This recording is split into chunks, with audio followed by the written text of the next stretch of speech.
কিভাবে ক্রোম ব্রাউজারে এক্সটেনশন করা যায়। তো প্রথমে আমরা একটু ক্রোম ব্রাউজারে গিয়ে তারপর থ্রি ডট থেকে এক্সটেনশন থেকে যে কোনো একটি ভিউ ক্রোম ওয়েব স্টোর এখানে গেলাম।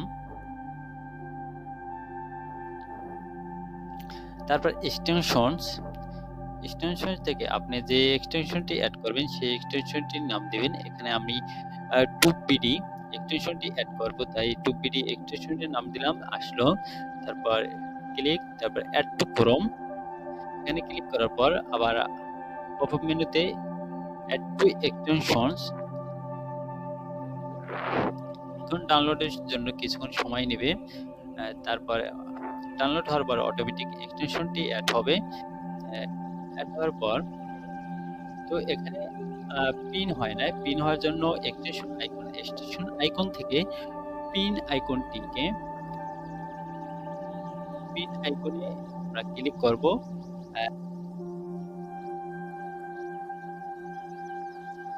যদি আনপিন করতে চাই তারপর আবার আনপিনে ক্লিক করব।